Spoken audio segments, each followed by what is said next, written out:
What's going on, KAPPA males? Welcome to episode 7, maybe, of the podcast. Now you may have noticed there's a distinct lack of Isn't it Chris. like 5 or something like that? Maybe. I've lost count. There is a distinct lack of Chris, probably because he died, but maybe not. He just hasn't responded to any of my messages, so I don't know where he is. But we do have a new co-host that will be in some episodes, but not all, because he's a busy man. Everyone welcome Jacko. Thanks for having me out here tonight, boys. I appreciate this. It's quite good. Have a good old chat every once in a while in a scenario like this. Hell yeah, mate. Well, you also may notice that my audio quality is bad, and that's because my little brother dropped my mic when he was borrowing it to play Valorant. Now I have no mic. How sad. That is quite bad. I feel sorry for you. It Damn. just shattered. It's so sad. But anyway, Fuck. so we were talking before recording about epic favorite philosophy, Jacko, called what was it called again? Optimistic nihilism. Yeah. Yeah, tell us a bit about that. So, optimistic nihilism is kind of a sense of our traditional nihilism aspect of, in the grand scheme of things, like, are we useless? Yeah, you could kind of say that. Like, grand scheme of the universe, like humanity in of its existence will kind of amount to nothing because of just the grand scale of the universe as it is incomprehensible. But the optimistic part of it is, while yes, we may amount to nothing in our lives overall in the grand scheme of the universe, why not enjoy the time we have to experience the universe we live in? Interesting. So, you go. just for some quick definitions, basically nihilism is the belief that life has no meaning and can't have any meaning. And existentialism is basically the idea that life has no inherent meaning, but we can give it our own meaning. So, what's the difference between optimistic nihilism and existentialism? Well, it's like optimistic nihilism. I know it's kind of like, as you said, like, existentialism is like if there's like no inherent meaning in life, so we give our own value to life. And nihilism is the belief of that kind of nothing that we do amounts to anything. I guess you can kind of say optimistic nihilism is kind of like a blend between them, essentially. Mm-hmm. I guess you can kind of see it as that way. I mean, it is kind of hard to see a difference, No, it definitely is. Yeah, maybe there is. What were you going to say? Yeah, so it's kind of like, I don't know. It's very, yeah. I'm trying to give my words correct so I don't mess this kind of up in a way. Is that, I guess how I interpret it in a way is that the universe is inherently kind of doomed to begin with, Mm-hmm. but because of the chance we're given of just existing, so that we can have like appreciation in our universe even if it's doomed. So it's kind of like we see like the kind of like nihilistic aspect of like, oh yeah, the universe is fucked anyway. It's like there's kind of no point, but we can kind of appreciate the beauty in that in some sense. Yeah, that it sounds a lot like existentialism, really. I agree, it does. It kind of Sounds maybe like is. you're trying to make a cool thing sound cool, and it's cool, but it isn't cool. No, maybe it is, maybe it is. Nah. No, it's just maybe I need to do more research. Ow! I just fucking hurt myself badly. Nah. Right. That's fair. Oh, fuck, that hurts a lot. What happened? You stubbed your toe? I was trying to make a close range lasso out of a broken bass string. Yeah, I think that's called instant karma. But everyone put an F in the comments for Jezza.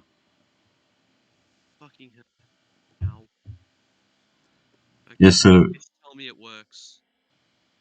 It does wait, not you're work yet. It needs a trying to drill. make a slingshot? No, I'm trying to make a lasso. Okay. I have a bass string. Do you Very want me to base. show you? It's not like Very a long innovative. range one. You have to like do it at close range, but you can like slap it over someone's head and then pull hard. Yeah, let's see it. At this point, it's just like, is it really more of a lasso or just a choking device? Yeah, but I like to think of it as a lasso. Because that makes Fair. me seem like a cowboy. And I'm playing Red Dead right now, so. Gotta have your Base. cowboy fantasy somewhere in life. It Base. ain't a fantasy right now, because it's nearly working. Who are you gonna try it on? I've made it before, and I tried it on myself. Because if I tried on someone else, yeah. That's a horrible thing to do. Yeah, fair enough. Yeah. So what we Jezza, could do. Yes? Oh, yeah, you go. sorry. So I say, what's your outlook on the whole nihilistic viewpoint or existentialism? Do you agree with it, disagree with it, or what's your outtake? I don't know, just fucking. I don't know. Best. If like the best you can do is just be a decent person, not a cunt. Yeah. Hot take there. Make other people's lives better, and yeah. I mean, that's more of a theory of ethics. Well, that's the purpose of life, I guess. Does that change it? Like the purpose of life is to like be a decent person. I don't know. No, that's not right. Maybe it isn't. Fuck it. I wasn't prepared for this. Yeah, it's alright. Well, I guess maybe the confusion comes from what meaning Almost. even means, and the question, what's the meaning of life? You know? The meaning of life is to make a perfect close range lasso out of a bass string, and I have succeeded insanely well here. You have succeeded in life. I'm very proud. Yeah, Congrats, Jezza. like it goes perfectly over someone's head, and then you can just pull, and it tightens perfectly. I can grab doorknobs with this thing. You can't be trusted with that kind of a weapon, Jerry. Pardon? I'm scared. Yeah, you should be. I'm shivering in my very I'm boots. officially the most powerful member of the podcast. Damn. That's saying a lot. This is famously the podcast of powerful Sigma males. Yeah. Anyway, I'm the most powerful, because I got the that's very lasso, impressive. bass string lasso. Yeah, well, what we could do in this episode, that we've done in other ones as well, is go through the epic question of the day channel in the KAPPA Crowd official Discord server that you can find in the description. So the latest one was question of the day 74. Is ideology the enemy of free thought? That is a good question. I like that a lot. It is a good question. That. I would kind of have to agree. Mm-hmm. I would. It's like, because if you think about like on taking extremities, if you are dead set deep into an ideology, would then like does your like rational thinking get overtaken, and then you only think about only what's in that ideology? If that kind of makes sense. Like if you go too deep into like a rabbit hole, for example, whatnot, it's like if you if you like think about the ideology and if you like live it, then you're pretty much eliminating other perspectives of like the same thing because of your inherent roots of that You're ideology. closing your mind. You don't have an open mind to the cool things. I ruined my bass string lasso. That's not good. Now I'm just left with a pricked finger. It's Here's a take, right? So Mm-hmm. you obtain an ideology by thinking. You know, you Mm-hmm. may think critically about an issue and come to a conclusion that a certain ideology is ideal. But then, I mean, that's totally fine. An ideology is more of a descriptor of one's thoughts.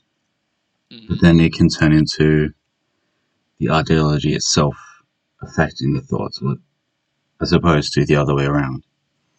So some might think, oh, as a libertarian, I think X, Y, Z, as opposed to I think X, Y, Z, therefore I am a libertarian, for example. Yeah. So it could be totally fine just as a descriptor of someone's thoughts, but it's dangerous in that way, in that people are naturally tribalistic and they could overly attach to an ideology. Mm. I mean, really, the important thing is to not identify with that ideology. Like, oh, as a person, I am a socialist or something like that. Well, what Yeah. you could do is, I'm a person who just happens to believe in this thing right now, but my mind could totally be changed. You know what I mean? So it's, I get that. So it's like you don't label yourself as the ideology. You kind of associate with the thoughts of the ideology, and you just so happen to fit into that particular group of thinking. Yeah. Yeah. I mean, for people who want to abolish ideology, I would imagine if you want to know what someone thinks, I mean, you go, well, what's your theory of how the economy should be run? They go, I'm a communist. They go, you need to abandon ideology, bro. So what you say instead, if you can't say your ideology, is you have to just explain the ideology. And so you're basically just saying the same thing, but taking more time. I believe Mm. that the workers should own the means of production. And also, communism. Oh, no, that's an ideology. I don't believe in that. Yeah, what's Yeah. your take, guys? Jessa, you can go first. okay. So, as a genius, I have elevated beyond this question and I have little of my genius to spend on this question. Therefore, I think Jackson should take it away right now. As a dumbass, I can say my professional opinion. I don't know, but no. Being serious though, I know it's an interesting point to say. It's like to kind of get rid of ideology as as a whole description on what your beliefs are, and then but have the reverse. Is you kind of implying that your beliefs kind of create up that ideology.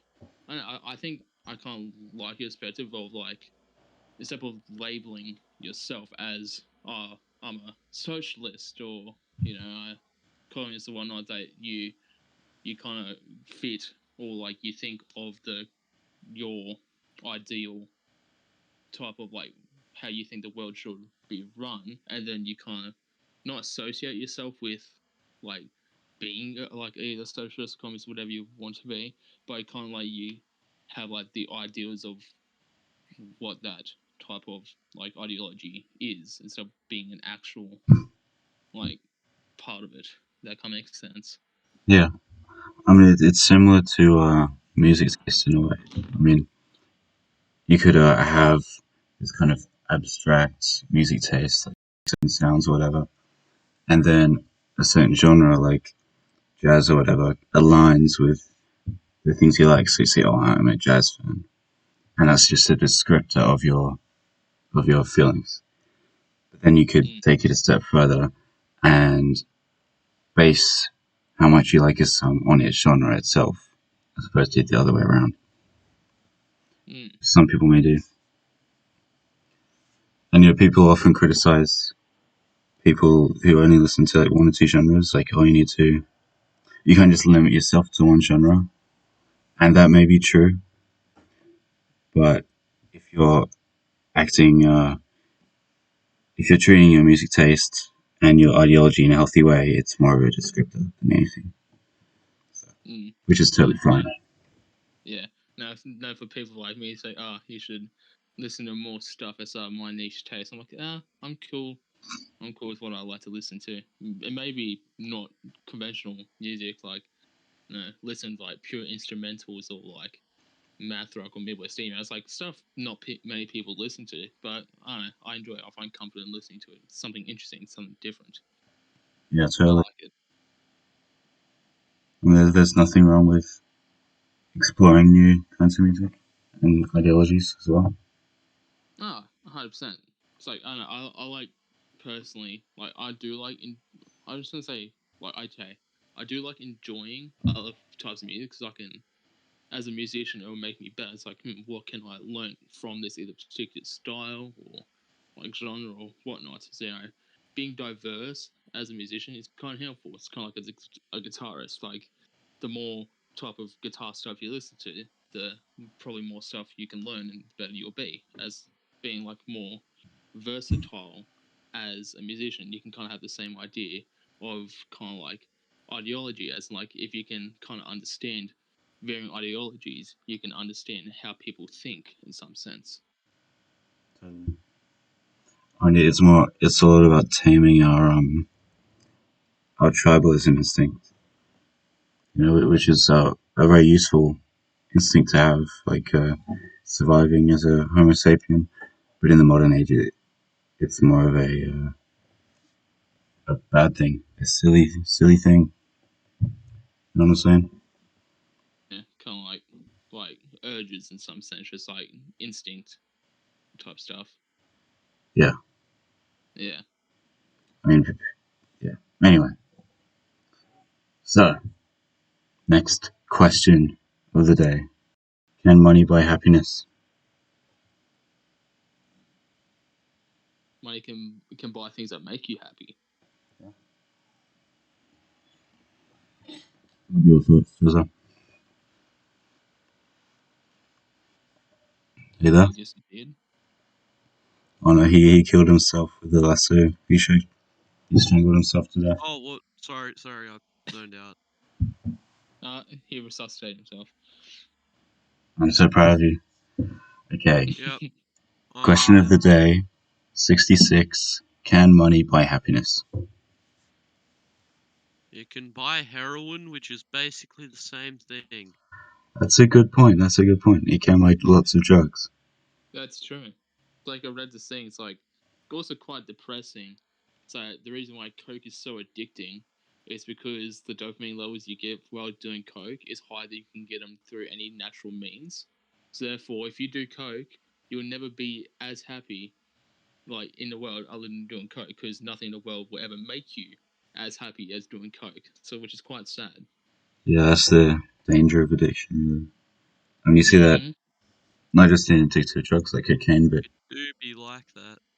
lots of people get addicted to video games or Yeah. other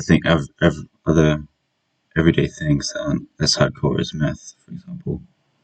And then because they're constantly being bombarded by dopamine out in the outside world, they aren't able to get the same amount, become depressed. Which Yeah. is not pog.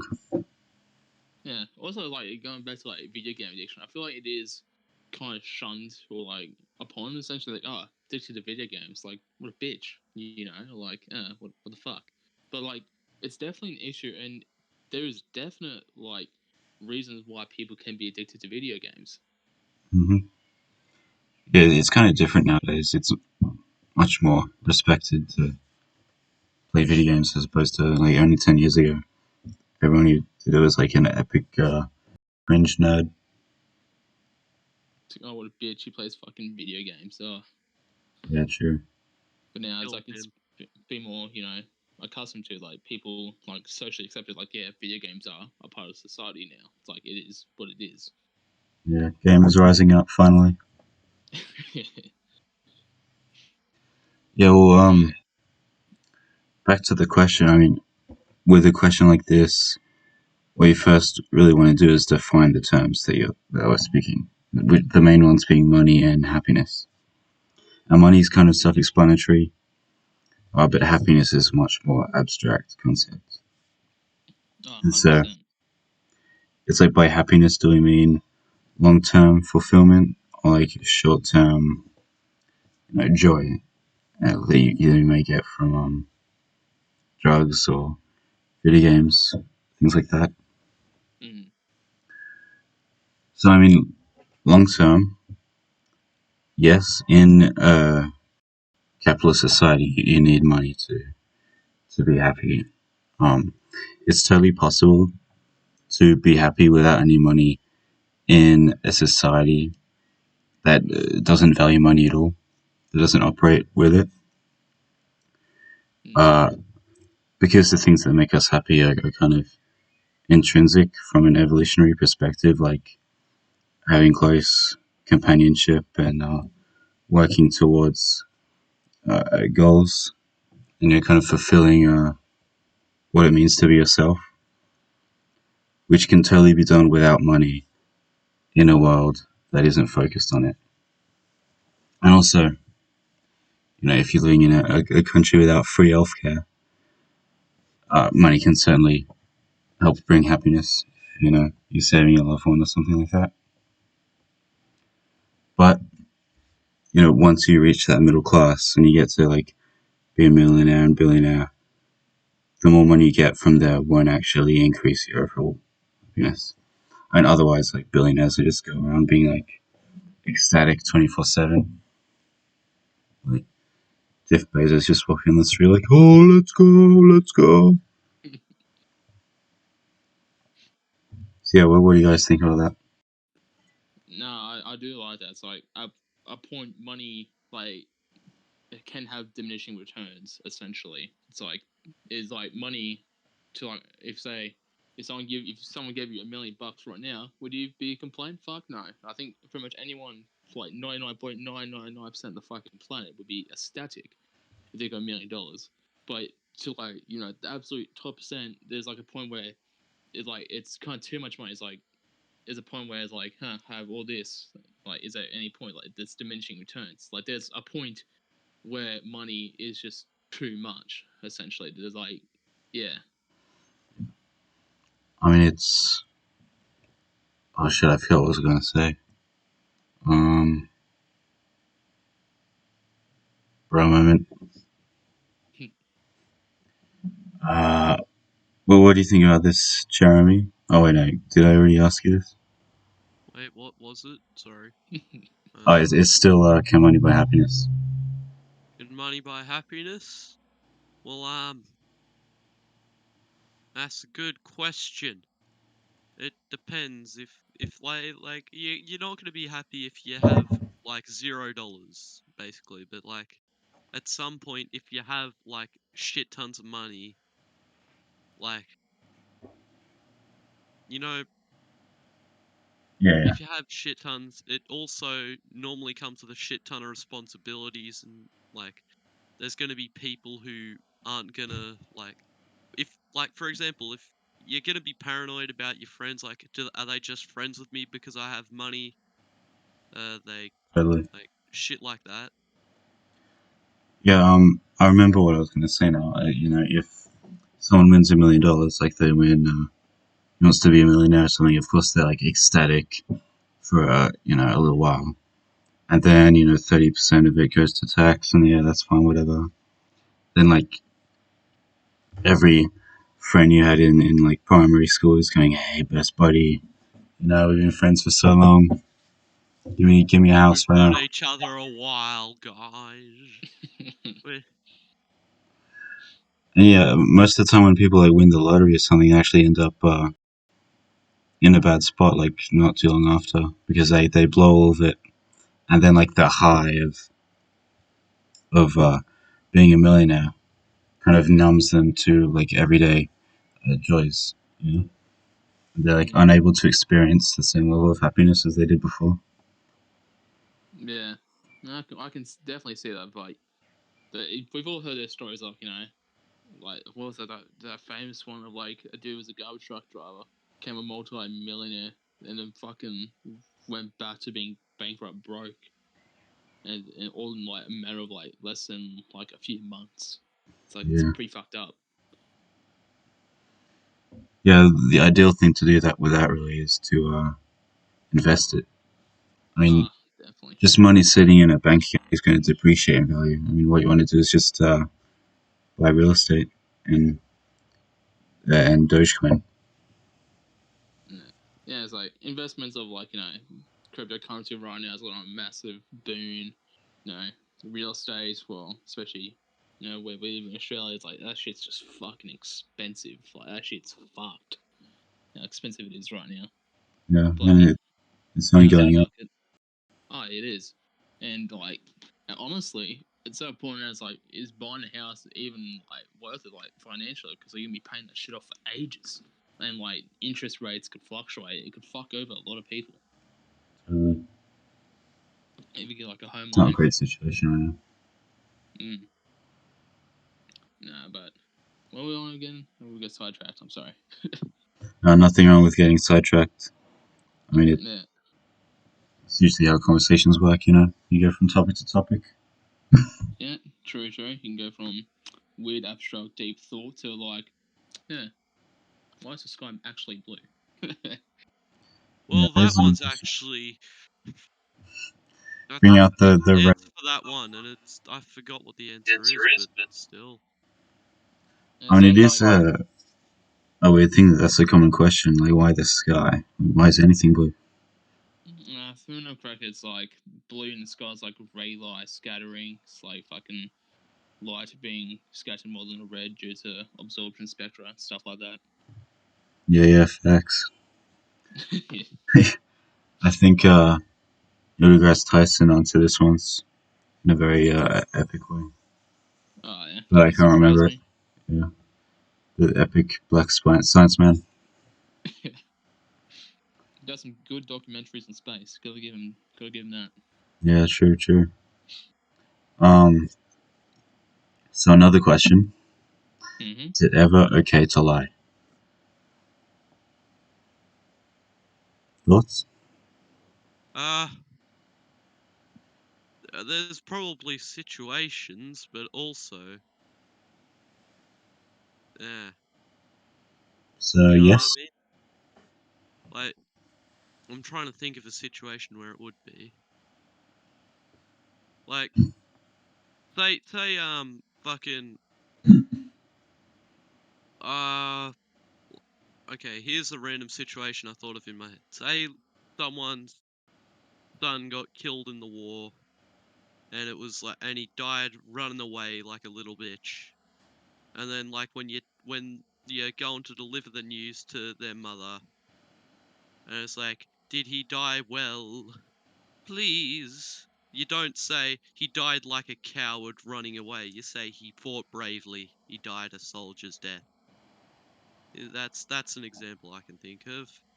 Yeah, that's an interesting example. I mean, there's this one 18th century philosopher named Kant who tackled this question himself. He basically came up. So, just a few terms. So, he was a believer in the philosophy called utilitarian. No, not. He believed in deontology, which basically states that there's a kind of list of moral truths that can never be broken. I mean, something like the Ten Commandments. So it's never justified to break one of these rules. And most of the people who believe in this are religious, but it's not really a requirement. And then the kind of counterpart to that is utilitarianism, which is where the ends justify the means. So it's about doing actions that create the most good and the least amount of bad. And so, yeah, this guy Well, if can't. you know the outcome, I mean, Yeah. yeah, I don't know. Yeah, so this guy Kant came up with this thought experiment. So say he's the guy who believes in deontology. So a lot of people are like, oh, what if what if someone shows up at your house with a gun and like, where's your wife and kids? Is it justified to lie then? And Khan would say, Wait, sorry, I wasn't listening. Can you? Sorry. say you get a knock at the door, you answer it, and it's some guy with an AK-47 looking not like a happy chappy, and he says, "Where are your wife and kids?" Would it be justified to lie then? No, always tell the truth. The whole truth, and nothing but the truth. Yeah, well, Kant would agree with you. He'd say, as much as it may seem like you're protecting your family at that point, imagine you say, "Oh no, they're not inside. They're somewhere else. You know, just go check somewhere else." Huh? In the meantime, they're overhearing this conversation, and they're like, "Oh, we need to get out of here." So they sneak out of a window, and on their way out, they run into the guy with the gun. And so, if you had said, "Oh, they're in the house," and then they snuck out, then they would have gotten a chance to escape. That's kind of his argument. What? Yeah, it's not the best argument, really. I mean, You just fuck it. that's. I mean that thought experiment being correct kind of relies on your family overhearing the conversation, and so Exactly. uh, from a more realistic point of view, the logic would be, okay, is my family going to overhear this? And that central question will impact your course of action. Right? Mm. I mean, you could easily just flip it around and say, well, what if they don't hear it? And then lying would have saved their lives. And he doesn't really have a rebuttal to this that I know of. Mm. What do you guys think, Jacko? Yeah, that is an interesting thought experiment of like, yeah, it's like if you tell the truth, and then, as you said, if they overhear, they can maybe formulate a plan. But if they don't overhear, and you know, it walks in, and then like thing is, then it goes through the killer or for like you know, guy with the gun, like then it's like the whole thing on trust. Like, yeah, if you rock up someone's house and like you know, first pull up before it goes to their hands, and it's like, where the fuck are your kids? And like most of the time, you can pretty much guarantee you ain't gonna be up to good. But then it's like whole trust. It's like, what if there's that slim chance for some ungodly reason that he actually isn't going to kill him? I know it's like a strange kind of scenario. It's just that human nature is unpredictable, so it's a kind of accounts for any circumstance is kind of impossible. Mm-hmm. So, and like thought experiments like that on like should you lie, should you not? It's like, I don't know, it's kind of hard to determine what is the right answer. They might say there is no right answer. I mean, the right answer is the one that leads to the least amount of suffering, really, from a Yeah, utilitarian point of view, yeah, that's true. which is the base point of view. Mm. But another theory of ethics is called consequentialism, which basically is the idea that how good or bad an action uh, is based on its consequences. Mm. So, I mean, That to say, sounds like utilitarianism. well, it's not mutually exclusive from utilitarianism. That sounds. Wait, okay, maybe I'm being an idiot. Go on. No, it's a fair point. I mean, That sounds. Yeah, I don't know. To me, that sounds like exactly what it is. What utilitarian. yeah, so basically, it's kind of a good philosophy to have if you're reflecting on the past. I mean, say there's a situation, right, where you have your kid who's dying and they need urgent help, and so you're dashing to the hospital, and you know that they're going to die any minute now, and in between you and the hospital is a school zone, and kids are just getting out of school and crossing the road. And so if you don't speed through the zone, then your kid will die. But if you do, there's a chance that more kids will die by you being hit by a car. And so, Honk the horn as loud as you can, run through. yeah, I mean, that's a good strategy, but there's still But it the avoids possibility. the question. It's just a way of avoiding the question. Yeah. I mean, it's a good point. It's kind of like a different interpretation of the trolley problem, essentially. Yeah. I've always liked the trolley problem as like a thought idea. It's like, I think we all know. Got 4 people on one track, one person on another track. You could change the outcome if you do nothing. 4 people die, and you can say, well, I didn't cause that death. It was a stupid mistake for being on a track. But if you pull the switch, you are the deliberate person who led to that man's death. So it's like, would you do it?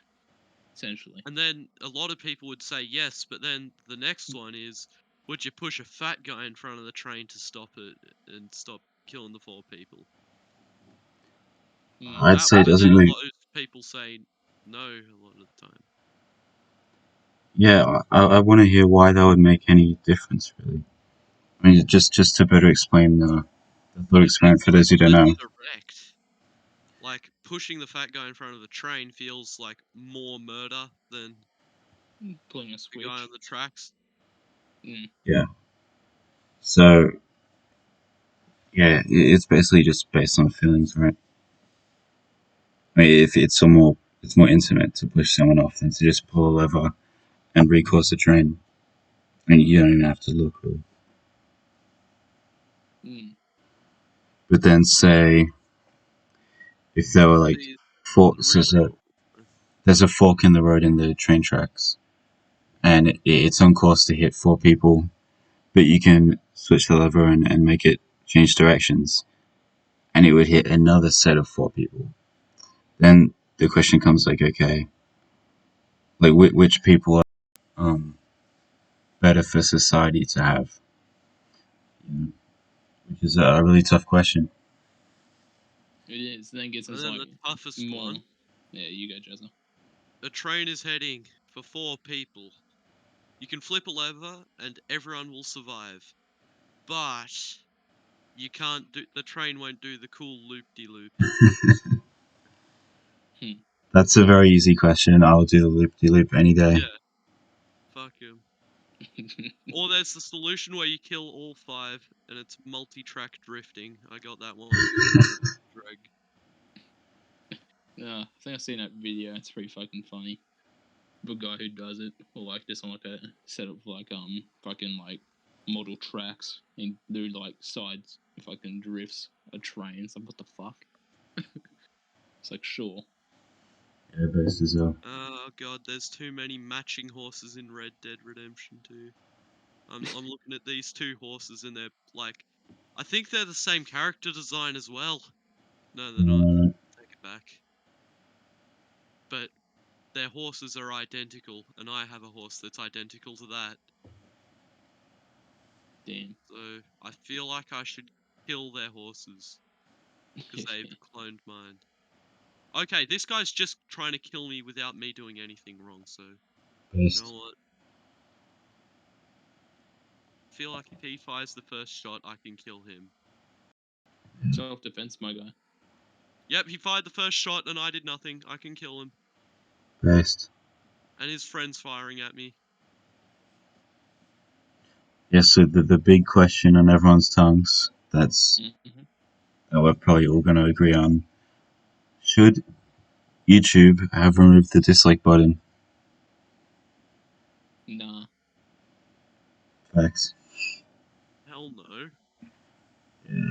Just disable, like, the fucking likes and dislikes. Leave it up to the other people. Fucking Yeah. We all know they got rid of it just because the most disliked video on YouTube has been created by them. So like, and it also protects fucking corporations as well. And You if can't, like, whoever dislike videos from corporations. There's like, and also you can't tell whether their product's shit, whether they're shitty people, unless you actually watch the video. Mm. I mean, if it were for YouTube Rewind alone, they probably would have done it, like, at the time. It's not really much reason to wait this long. No, I don't know. I read a thing where it's like it's bad because like a lot of like DIY projects, like a lot of people from what I've seen just doing like some own reading on it. It's like a lot of people say if they're doing DIY and they see a video and it has a fuck ton of dislikes, they can kind of say, oh yeah, it's like they say they're baking a cake, Say and worth watching. yeah, it's like this has like 1,000 likes but like 10,000 dislikes. I'm guessing this cake's pretty fucking shit, so I'm not gonna do it. I mean, maybe it will be a how-to basic. Mm. You guys know that? So you just cut out slightly for me. It might be good for how-to basic. You know, he can get more people to watch his tutorials. Yes, the best tutorials on the planet, my guy. I wonder how many people like actually started baking a cake or whatever, and then there's like next step, smash it against the wall and shoot it and jump everywhere. Yeah. Next step, throw your fucking bowl in the bin. Big brain tactics. I got that from Jamie Oliver himself. Yeah. Anyway, so there's this quote from this guy, St. Thomas Aquinas. He's this like, religious philosopher guy. So the quote is, what? What?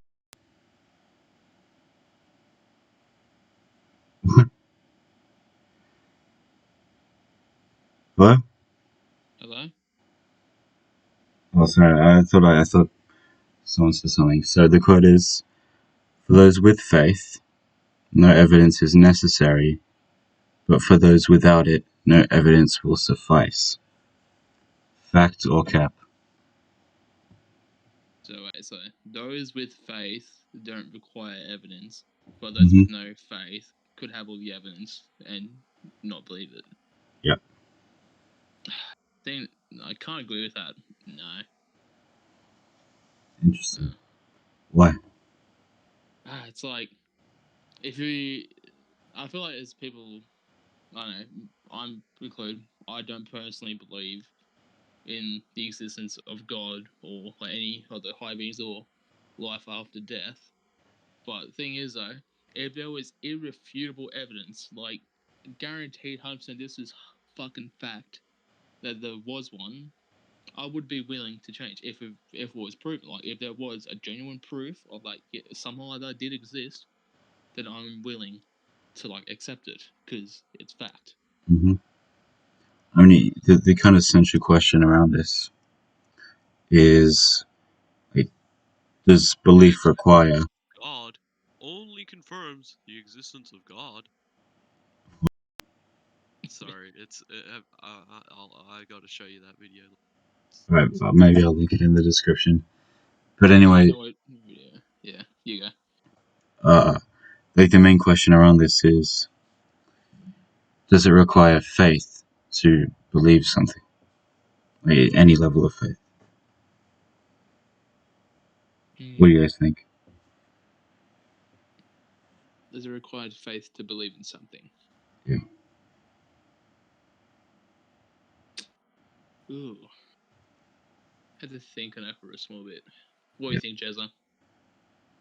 On? The question? Bloody hell, Jeremy. Yeah, I agree 100%. You're a menace. Stop playing your Red Dead and think with the boys, my guy. Yeah, man. No, I'm Jeremy. sitting. I could have been eating dinner, could have played my guitar or video games, but I'm doing this with the boys, Okay. having a good old chat. Couldn't think. Epic time with the boys. Let's go. Closing it. Fuck it. Good man. Arthur Morgan is dead now because I Yep. don't care. Yeah, well, my take would be, yeah, every belief requires some level of faith. I mean, say you read something in a textbook, you have a faith that the person who wrote it isn't lying and that they're correct. And so, if you see something and believe what you see, you have to believe that you're not hallucinating, you're not in a simulation, you're not misinterpreting anything. So yeah, every single belief requires at least a sliver of faith. I mean, no evidence is, you know what I mean? Yeah. With the way you phrase this question, I do agree that you have to have a slither of faith if you were to believe in anything at all. Like, it has to. Like, you have to have faith in, like, something you're doing or just reality works. Like, physics, for example. Like, if I grab something in my hand, and I drop it, I have faith this will fucking drop to the ground. But, yeah. Yeah. I mean, faith The is trick is like, to not believe in anything. that's based. I mean, it depends what you mean by belief. I mean, if you think something, Deny everything. yeah. Trezor, just deny your physics results. Bam, 4 marks. Yeah, that might come To in that, handy. I would have to believe that I was right, which I'm not allowed to do. So the trick is you just eliminate your brain by putting it in one of those hydraulic presses, and then you won't believe in anything because you won't have consciousness. You won't be You'll be thinking dead. because you won't have the ability to think. Exactly. Therefore, that's the only way to live without faith. If you want to live without faith and 100% certainty, then kill yourself. But then, are you even living? You heard it here. You can't really have certainty if Shut it. you're Okay. off your rocker, mate. I'll murder you someday. You'll murder me.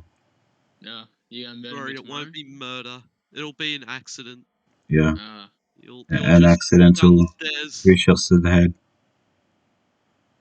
Yeah. No, You accidentally tripped on a bullet 3 times.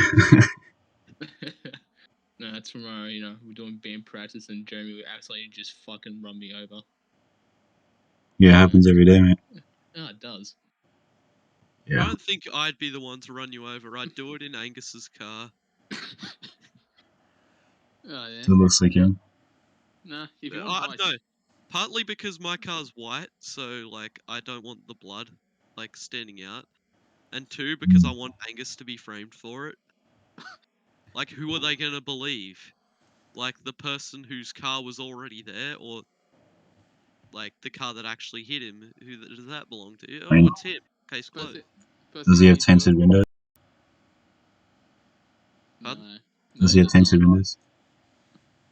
Then people are gonna see. Look, but here's the thing. I'd run over the witnesses as well. I'm not an idiot, okay? I'd just leave Angus so he can be persecuted. No, it's like the old saying: 3 people can tell a secret, well, keep a secret if 2 of them are dead. That's true. I'm pretty sure if there are just 2 people there and a lot of people dead, that there's going to be a lot of extensive questioning. I'm not really liking your likelihood of getting out of this, Jeremy. I don't know. We'll see. Yeah, that's the best strategy in life. Just kill people and see what happens. Yeah. Variety is the spice of life. Yeah. I haven't killed anyone yet. Let's see what that's like. Yeah, let's change that. To be fair, there's probably people who've had that motivation for killing people. You just see what happens. Yeah. Yeah, I mean, if you have more of a nihilistic viewpoint, I mean, you might as well. Yeah. So, next question. So what the moral of this story is: kill nihilists because you never know what they're gonna do. I mean, look, they don't think life has any meaning, so they won't mind that much. Yeah. See, there's no downside to killing nihilists at all. This is true. Yep. So next question. I'm gonna be disappointed if I don't get on a watch list in my life. You probably will. This podcast definitely is going to be played in court. So here's the bit where Jeremy says that he plans to kill his friend in cold blood And then frame I it. don't know. and frame him. Uh, No, Your Honor, my client was memeing. he was moving around, Your Honor. So, Your Honor, I don't think that wait, shit. Fuck. Damn it, I messed it up because I forgot what the opposite of the defendant is. the plaintiff? I don't think that's it. What do you call the opposite of the defendant? Fuck, I don't know. I need to watch more Legal. But anyway, so the next question. Are you ready? It says plaintiff, but I don't think that's it. Like that it What's sounds this? wrong. I've heard that. But anyway, Okay, Your Honor, the plaintiff was definitely not an innocent man. They were extremely annoying. I stole that from a Breaking Bad video essay, and I will not apologize. wasn't there one guy in like ancient Greece who got executed for being annoying? Probably. They made him drink poison. Me in the past life. Jeremy Kiss. Anyway, so question of the day 58. Should we try to make people immortal? What? Should we try to make people immortal? So it's going to define immortal as unkillable and longevity, essentially. Just should we Like with the somehow, option to kill yourself? Or I don't know, just at all, should we be able to make people who can't die? Is that a good goal? I think if it was true immortality of like, you know, longevity, invincibility, yada yada, I would have to say no, because I think ethically that would just be too harsh. Like if you think about it, living forever and you cannot die, you will literally witness the death of the universe itself, and what a tragic fate that would be. Yeah. and then you're just bobbing around in space. Being Yeah, I killed. suppose. I mean, that kind of mortality is not really possible. That sounds more like indestructibility, I guess you could say.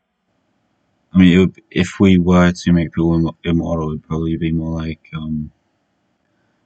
those jellyfish. That like when they're about to die, they kind of become reborn. They like renew their bodies. But I they'll mean, still die if you like fucking drop a 10 million ton weight on them. I mean, So it's more like they can't die of old age. yeah, so it's like immortality through longevity, not just true immortality. Yeah, then that is an interesting question. If it sounds like I actually have something to say about this. Go ahead. I'm gonna say a classic line that's gonna make me sound like I'm a fucking Disney character. Yeah. You see, if you make people immortal, it kind of takes away, like, it kind of is a slap in the face for, like, living your life. It kind of takes away the preciousness of life, I guess you could say. It's, it's like, well, fuck. Guess I don't have to do anything. I've got all the time in the world. Why would I fucking do this thing that I want to do? Yeah, and I suppose in a world like that, it would be like Japan on steroids. You know? Like so many retirees, and then like barely anyone who's working age. I mean, maybe it would be interesting. Like, say we were able to make people live to like 300. If we were able to make people working age to like 200 or something. Because if not, it's going to be a bunch of old people who are just draining the resources from society. thoughts? I don't Yeah, I know. can get that. It's like the consequence of like increasing the longevity of humans, like way past the say like 8 days to like say 300, like artificial immortality in the sense of just constantly being able to like increase our life expectancy. There would have to be severe. There would be severe consequences if like policies were implemented to like extend that, like I said, of when people either retire, people have to keep on working, stuff like that, because then, as I said, resources would keep on being depleted. And if you have an aging population, then and not enough workforce, then as I said in Japan, that's a massive issue. So if you put that on a global scale, then that's has some pretty dire consequences. Yeah. I mean, it's kind of an interesting situation in Japan, South Korea, and China. Like, I mean, China because of the one-child policy, but South Korea and Japan more because after World War II and the Korean War, they kind of adopted a much more capitalistic viewpoint. I mean, say in countries like Australia and many European countries, people are kind of allowed to take parental leave and holidays and things like that, but it's very, very frowned upon in places like Japan, South Korea, because the attitude is you have to work to recover the country from the wars. But then that also had some unintended consequences because if people are working, they don't really want to have kids, so people end up having less than 2 kids per couple, which is the replacement rate. And so the population is going down, but there are still a similar amount of old people. So, like, if you look at the population pyramid, you need people in between like 18 and 65 with the working age people to supply for the under 18s and the above 65s who don't work. And when it gets, like, say, you have like a bunch of under 18s and not many retirees or working age people, it'd be a big strain on the economy. But then in like 20 years, there's going to be a bunch of working age people and the economy's going to flourish. And then in a few more decades, there are going to be a bunch of retirees and the economy's going to tank again. So for long-term success, you want to have you want to have kind of an even population pyramid. Otherwise, you're screwed. Yeah, that middle part you just said of like with a majority of the population being under 18, and then a few decades later experience economic boom. That is a perfect example of that. Is Cambodia during the Khmer Rouge, as we all know, about 1/3 of the whole population in just 4 years got killed in Cambodia, making one of the worst genocides of all time. Right? Yeah. Well, that happened, 1975, 1979. And funnily enough, a majority of the population after that happened were under 18. It's like severe, massive, like over 50% the population was. And then, as I said, who'd have guessed? Cambodia has been arguably the fastest growing economic country in Southeast Asia. Yeah. And the thing about being a quickly growing economy, I mean, of course it's good, but if you look at the economies that are growing the quickest, in proportion with their GDP, it's all really poor countries that are recovering. So it's kind of good and bad in some ways. I mean, if they want to have a real economic boom, I mean, if you really invest in education, when you have so many working age people and so many kids, not a lot of retirees to have to supply for. It's a good situation to be in. It kind of ironically came from a terrible situation. Yeah. Education is a powerful tool. Yeah, it's really astonishing the link between investment in education and economic success. It's really It's like, can't just life quality as a whole. It's like, people who are educated compared to they're not, well, more than likely to have higher like quality of life. Totally.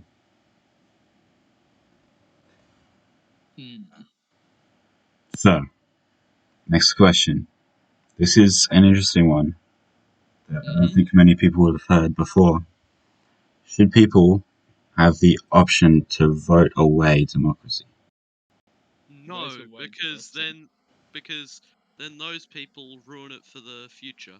Like if you vote away democracy, then you have kids and they can't vote to like actually have like a democratic system. Like that's unfair. That's bullshit. That's a good point. That is. Do you mean about that? I just answered that question for myself just then, and it was the only thing I was prepared for. But to be fair, that is a good answer to that question. If that you're voting away your own democratic freedom, the next generation won't then have democratic freedom. Yeah. Because you gave it away, essentially. You used your democratic freedom to suppress democratic freedom for the future. Yeah. I suppose it may be justified if we were able to discover a new system that's better than democracy. It's communism 2.0. Wow. Oh yeah, man. I mean, there is. But this time, we actually brainwash everyone to believe. Gigantamax communism. Big bug. Yeah, I mean, there's kind of an interesting idea that may become a reality in coming decades. That would probably make a decent sci-fi movie. So, like, before democracy, you have autocracy, where you don't choose the leader; they're just like born in or whatever. And of course, they're not really qualified for the job exactly. I mean, you wouldn't want like to go into the dentist like to get surgery done, and then the surgeon's like, "Oh yeah, I'm actually retiring, so here's my kid, and because I'm a surgeon, he's going to be a good surgeon, so just lie down and deal with it." Yeah, It's yeah, it's kind of the same deal with monarchies, right? So then you have epic democracy where people choose the leader, but the thing is, people are inherently flawed. I mean, people base. Osho once said, "Democracy is for the people, By the people, of the the people, people, but the the people people are are retarded." retarded.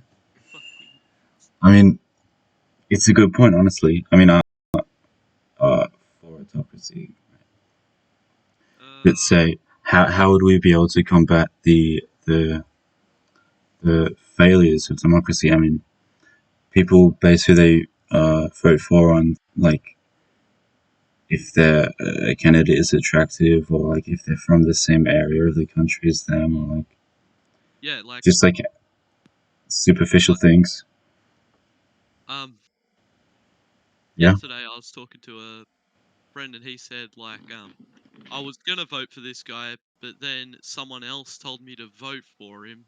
So and I had a look at him and he looks like a fat fuck and I don't want to vote for him. Yeah, fascinating. Yeah.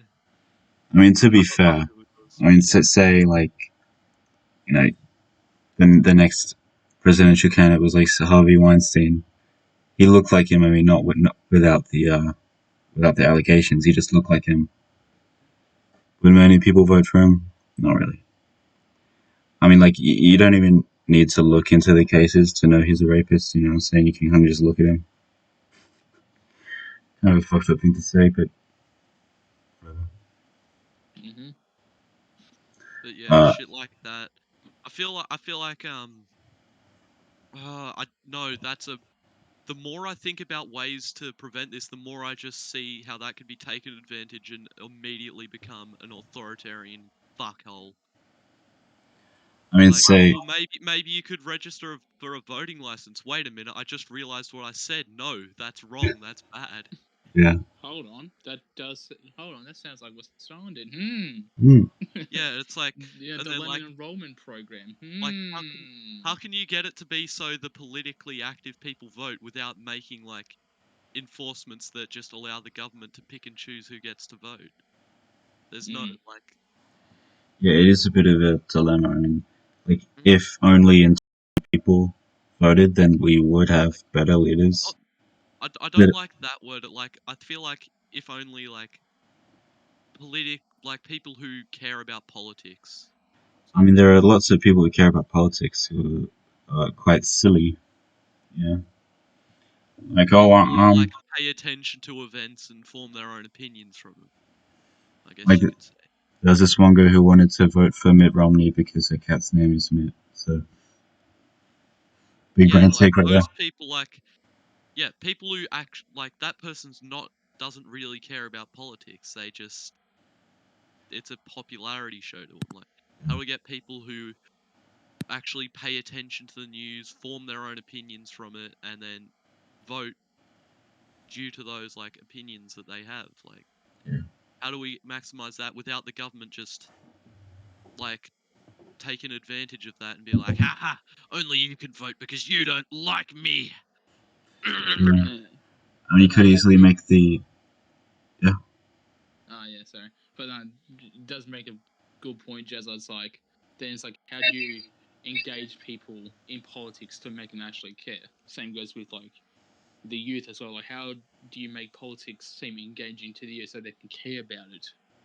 And so Honestly, I like that's another question. Like, how should you go about teaching politics to kids? Because like how we need, that's a thing. Like, we need to teach kids to like how they should form their opinions and like how to vote. Like, not so like that's what Life Ready should encourage have been, kids to but it have wasn't. their own opinions. Like, I'm surprised we weren't taught that shit. Like, instead we're just gonna be like absent-mindedly voting for people. It's like, no, I don't want to vote for that guy. yeah, it is a bit of a dilemma because that would be great if people did learn how to think for themselves, but We that the can't teach government, free will. yeah. That's shit. How do you know that the government isn't just going to be like, oh yes, Yeah. how to think? Basically, if the candidate's name is Scott Morrison, it's a great idea to vote for him. Scott Morrison's a Chad, and he definitely didn't shit himself in 18 knickers. In the McDonald's in 1997. Except I bet there's people who didn't vote for him for that exact reason. 100%. Like, instead of just because he's like still into fucking coal mining and shit. It's like, which we don't need to do. We need to focus on renewables. That like Nuclear power, my they guy. don't focus on that. They don't like it, they didn't vote for him because they believe that fossil fuels are the way to go. They've like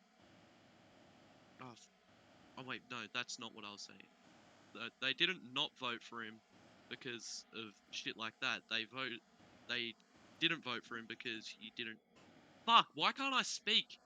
Don't mind.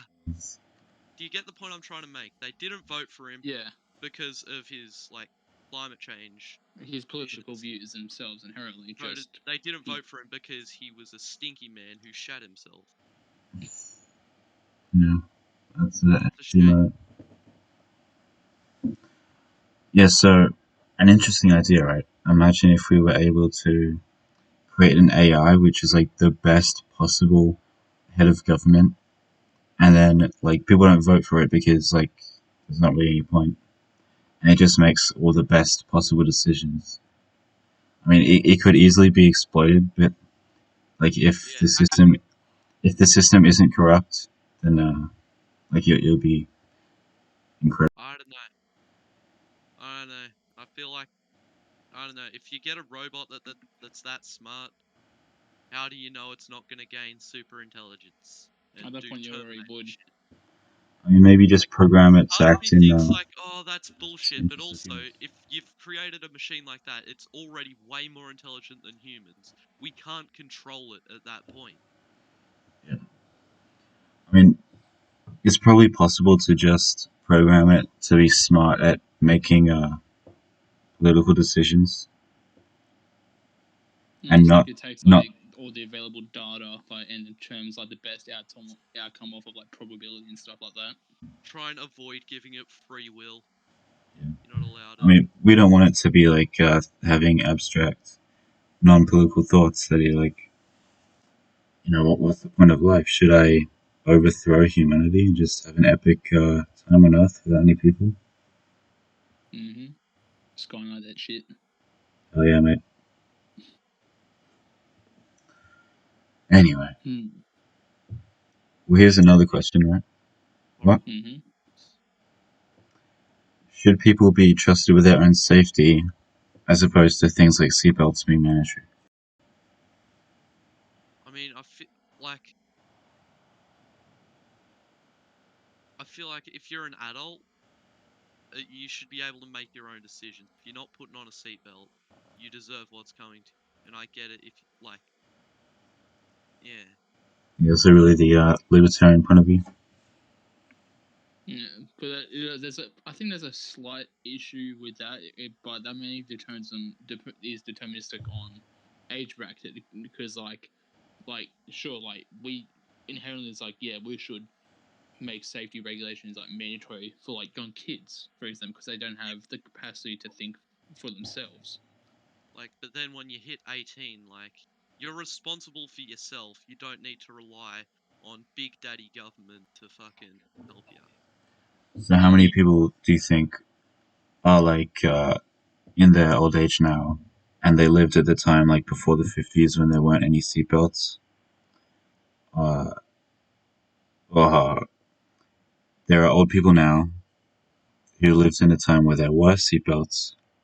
How many of them do you think would go, oh, you know what, I really wish that seatbelts were an option, and so then I wouldn't drive with a seatbelt and I would have died?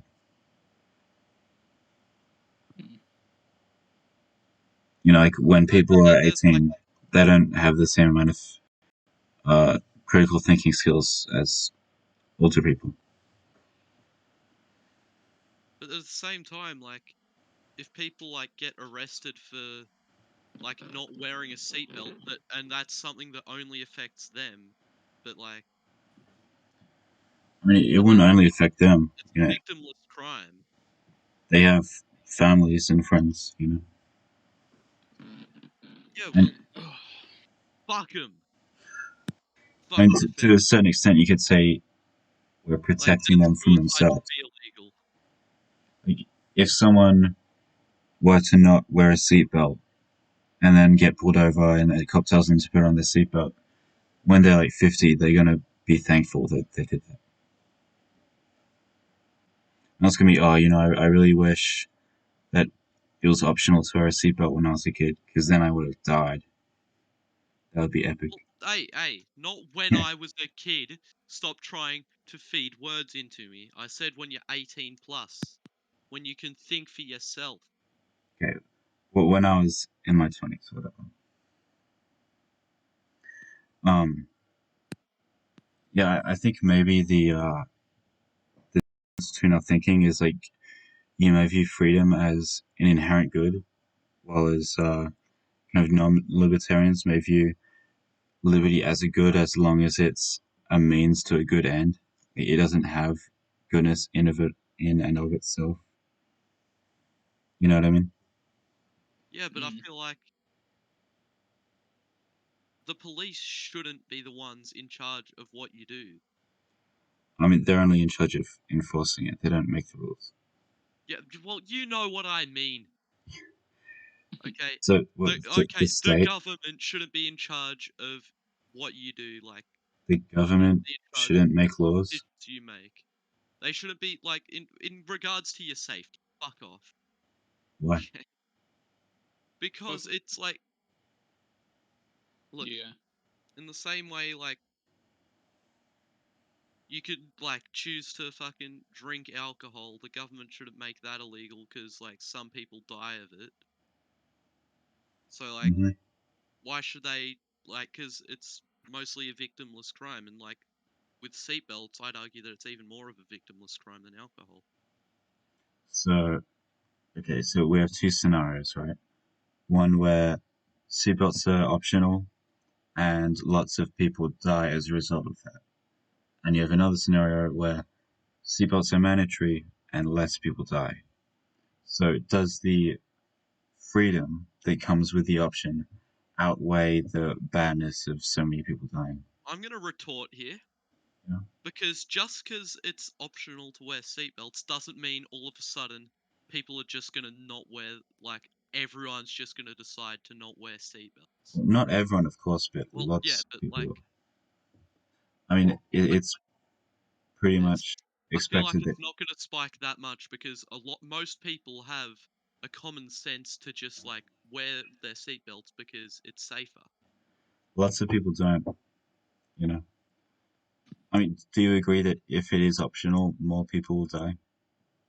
If it was optional, I think more people would die. Statistically, I think there would be a spike. There would be an increase in road fatality deaths if the option of not mandatory seatbelt ring was a thing. 100%. Do you agree, Jeremy? But then, like, they're doing it to themselves, kind of like. There, And like, you might as well make, like, so that would be a great point if everyone existed in solitude and they didn't have a role to play in society, they didn't have loved ones and friends, and they wouldn't regret it, and they wouldn't be thankful later in life that there was that rule. So, like, you agree that people will die if it is optional. So, for you to think that the option is good, then that means the freedom outweighs the badness of so many deaths. look, about the families being sad, like, you could say that about suicide and how suicide should be illegal. But if it's illegal, it won't actually prevent Yeah. people. Because, Like, they're not going to worry about in prison if they're dead. Mm-hmm. I mean, there are places where it's illegal. yeah. That's the law doesn't really work for What are the prisons. punishments to that, by the way? Like, I don't know. your will doesn't count. They probably charge the parents, which I guess the logic is that they should have taken care of them, but in practice, it's a really terrible system. Yeah, like, I think, doesn't Sweden do that? I think it's Sweden. I don't know. One of the Scandinavian. It's like your loved one just died. Haha, go to prison next year. Yeah. It's like, what the fuck? Or is it like, when you're dead, you don't get any of those options you asked for. You get a shitty coffin thrown into a mass grave. Yeah. Or is it in Buddhist countries, like, where they, oh wait, no, not Buddhist, fucking Hindu countries, where like the moment you reincarnate, you're just thrown in jail. That would be You weird. killed yourself in the past life, get in jail. You For a moment. you disgrace me. Yeah, so do you have a response to my argument?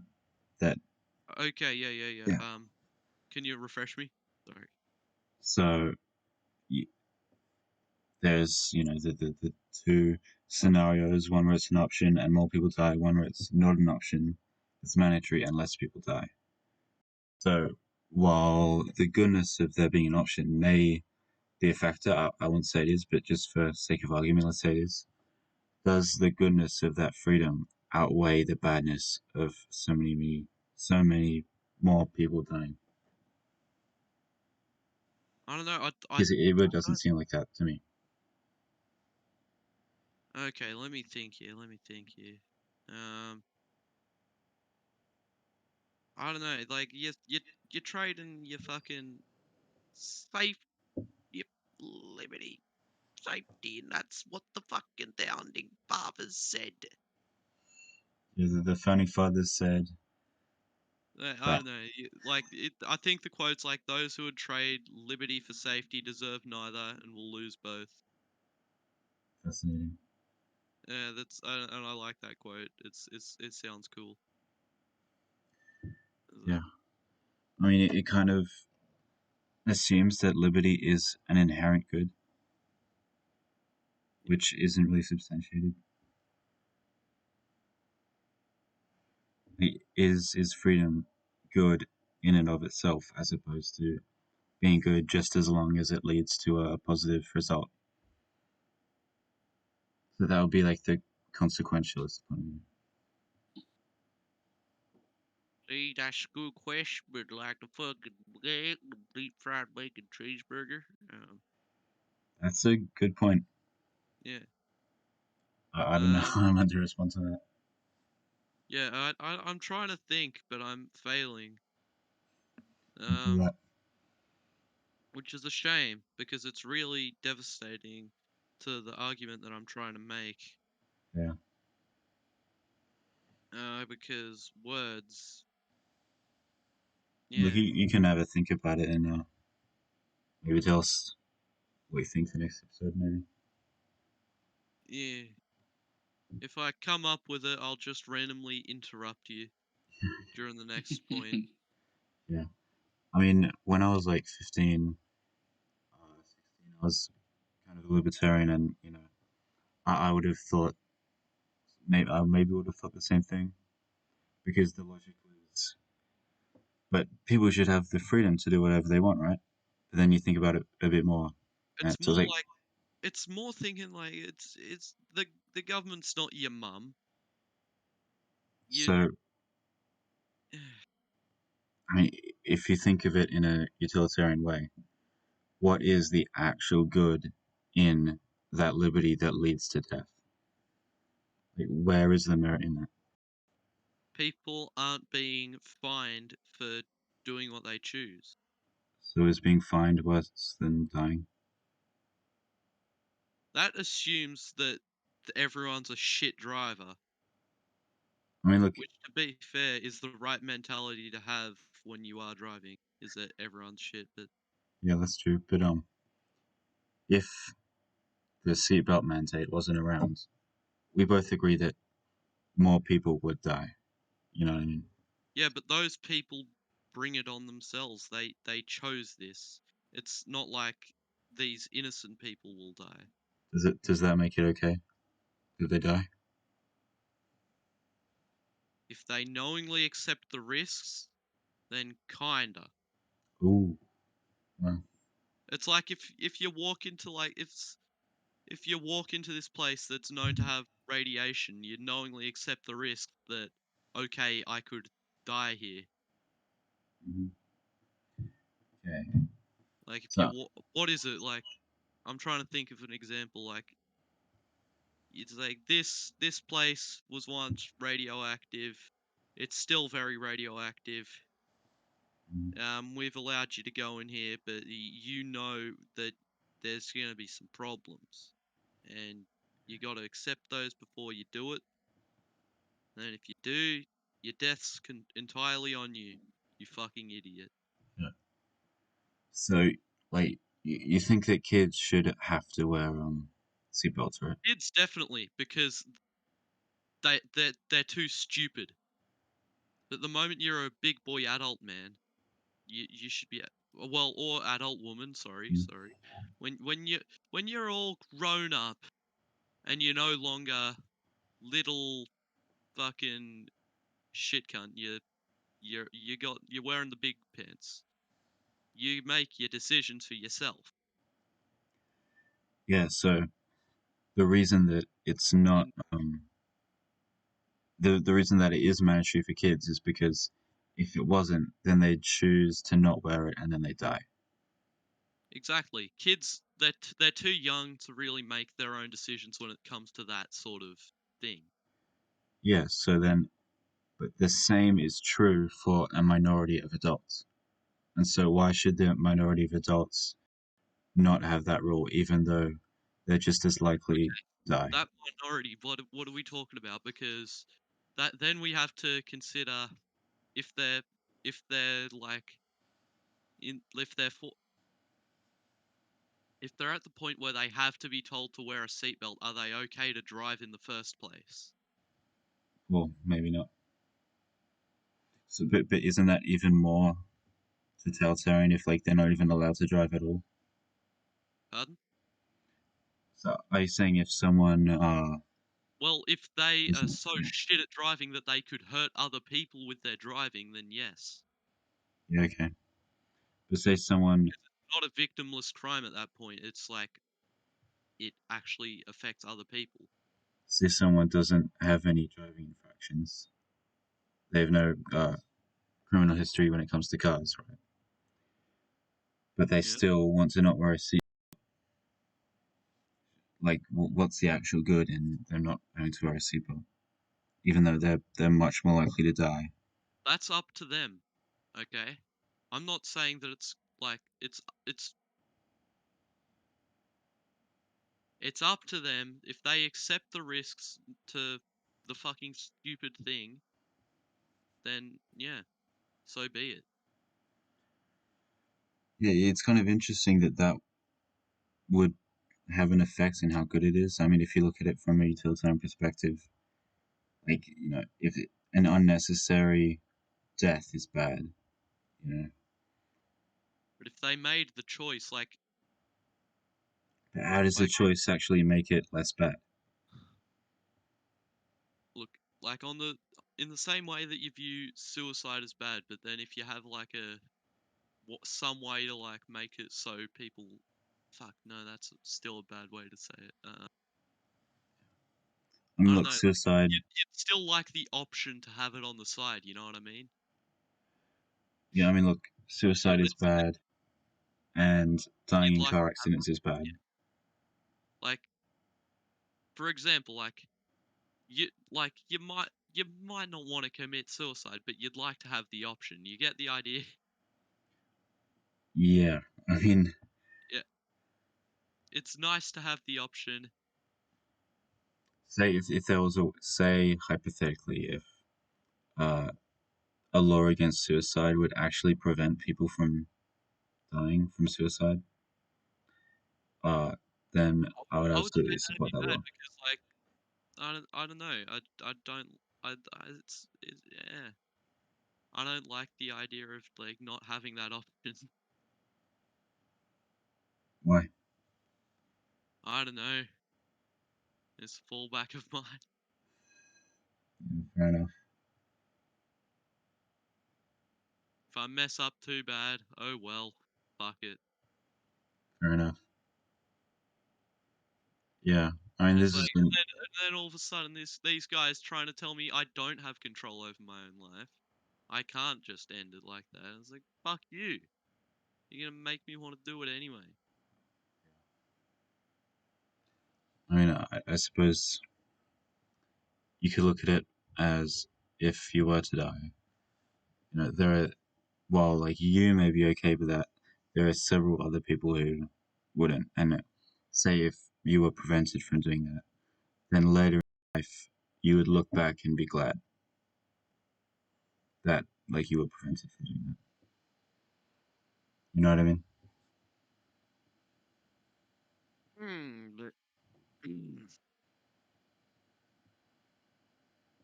Yeah, get me, man. like,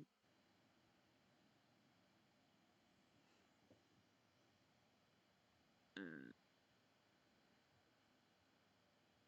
You're just thinking hard. I'm very much thinking hard. I'm fascinated by this bass string still. It's no longer a lasso. It's something else, and I don't know what I'm focused on that too much while I'm trying to think. Yeah. I mean, it's almost time to end the episode anyway. Thinking desperately for a rebuttal. You wanna leave on a cliffhanger? Yes. Okay. Anyway, to avoid the question for now. If you want to know Jez's epic answer, watch the next episode. If it Subscribe for ever, more. Smash that like button. Smash the sub button and the bell. Join the Discord in the description. Welcome, Jacko, to the podcast. Thank you very much for having me. You're welcome, mate. So, hope you enjoyed, and I'll see you later.